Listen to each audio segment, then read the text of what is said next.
United States of America, land of the brave and free, known for many things.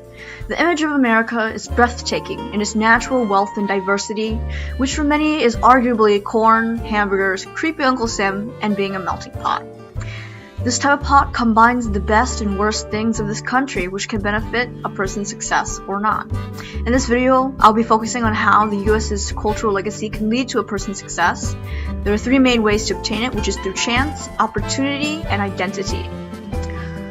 So let's begin by defining what success is.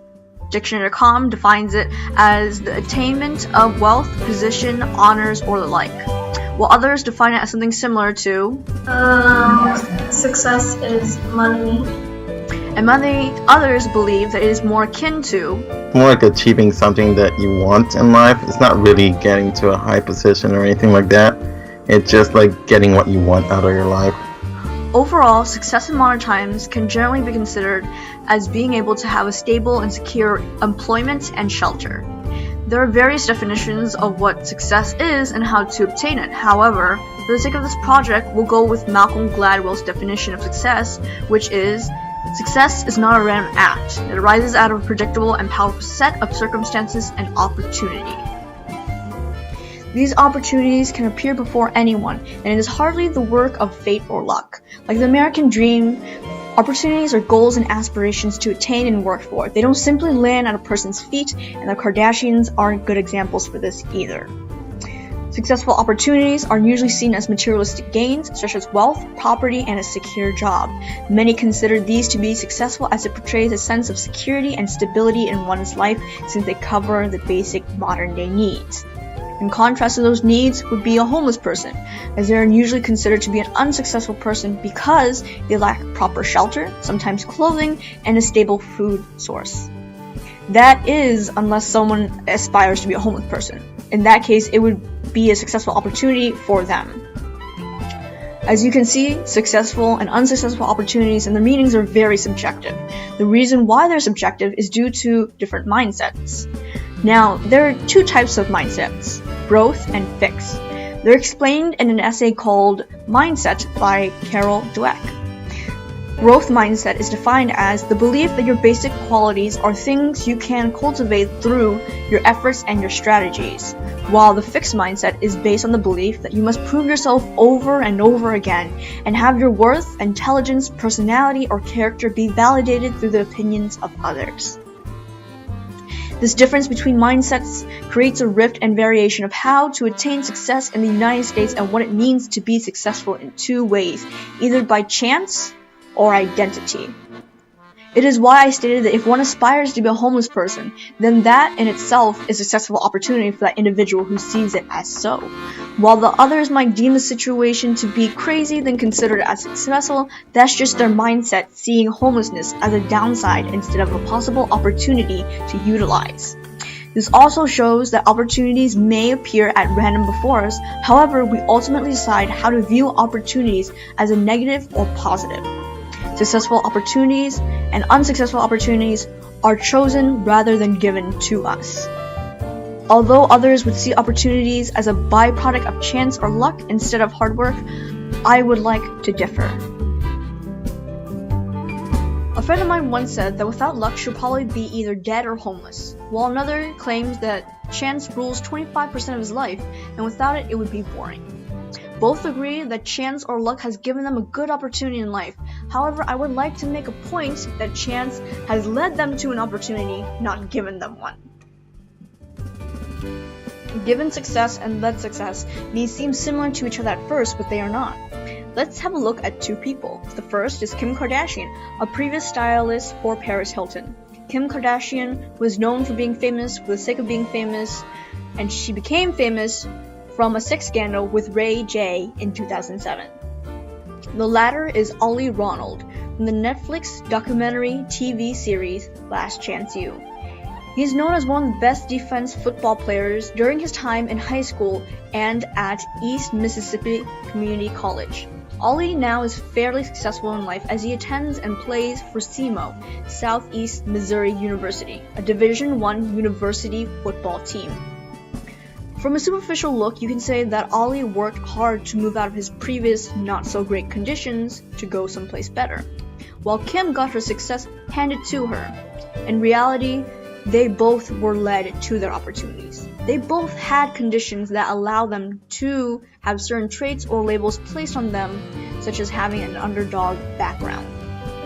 The underdog backstory is a very stereotypical American dream of how a hardworking person with big dreams from the slums or sidelines rises to fame and power.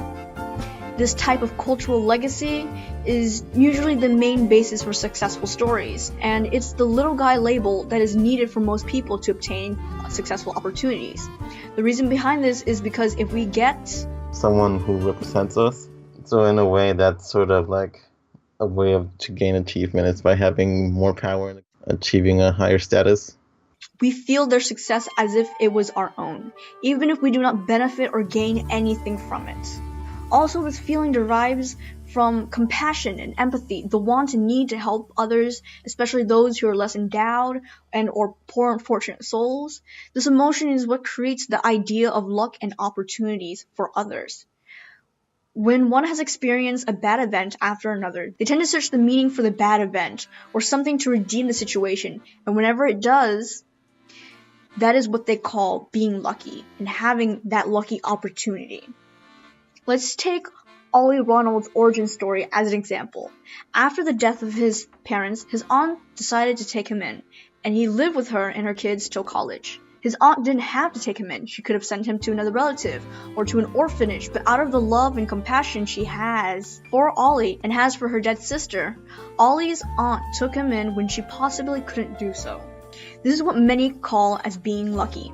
Ollie, at a young age, had experienced a lucky opportunity. However, this opportunity was not given to him out of nowhere. It was led to him. It wouldn't have happened if his parents hadn't died. Ollie wouldn't have had the lucky opportunity to live with his aunt, which would have further led him to attend SEMO. This is a domino effect of opportunities and reactions to lead to a person to gain success. And it also goes back to Gladwell's definition of what success is, as being predictable through circumstances and opportunities. Luck is a circumstance that is created from unity and passion most people feel for one another, but it also creates leaded opportunities, as given ones rarely happen. At the same time, opportunities in this type of chance constructs the identity, constructs the sense of self, which furthers the cultural legacy of how success is in America. Identity, a sense of self. It is how one perceives themselves to be, and many have to shed some of their own identity in order to function and gain success in America. This is part of the cultural legacy of the American dream of the United States, where you either assimilate in order to gain opportunities and sympathy from being an underdog, or be lost in the process. While many attempt to obtain the notion of being American, others reject it, and some are a mix of it. Those who believe that being an American does not guarantee success or progress in this country, as they view their sense of self and personality to be separate from their work ethics and abilities. This type of ideology is true to a certain extent. However, our worlds are full of social influence, which means personality, sense of self, work ethics, and abilities are what makes you you. That is your identity. It is yourself. Because you come in a package of mixed characteristics like these, they are what persuade someone to give you empathy and compassion, which leads the door open for opportunity and success. One cannot separate themselves from their identity, whether it be American, immigrant, or whatever. It is a part of them that they carry, and their identity is the main struggle of their legacy, because it is always a constant struggle to juggle two identities at once. The struggle stems from being a mix of two or more cultural things at once. It is usually due to certain people, such as immigrants or those who have a traditional and cultural family or background. The reason behind is because the US doesn't have a solid cultural legacy aside from the American dream, and the fact that being a melting pot is the basis for this country's cultural legacy has resulted in an ambiguous definition of American identity. It is why most immigrants and second generationers like Amy Tan and my friend Michael had a difficult time to figure out who they were and are. This confusion of an American identity is usually due to the relationship between cultural borrowing and the cultivation of a national identity.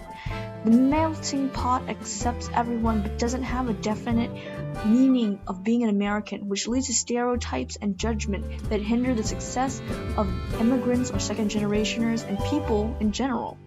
This issue and confusion, however, can be solved by having it defined, but also by wisely using one's opportunity and chances. By being wisely resourceful, the identity of oneself can be expanded and cultivated instead of continually proving that their Americanness is everywhere and it's wedged in everything, just to have the better possibilities of being successful. And so, the identity of oneself is complex and seemingly indefinite, but it's one that creates the cultural legacy of the place that the person resides in. And the identity of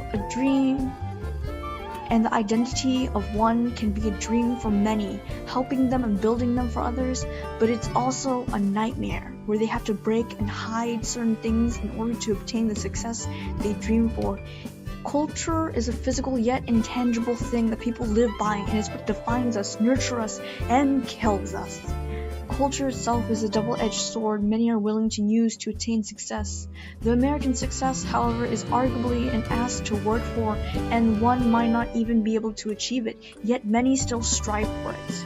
Very few are successful, which is due to certain characteristics they have and certain circumstances that befall their way. There are many more ways to attain success in America beyond opportunities, empathy, and identity. However, these three are the main attributes to achieve it, and they're deeply ingrained in the American dream, as it is the U.S.'s cultural legacy.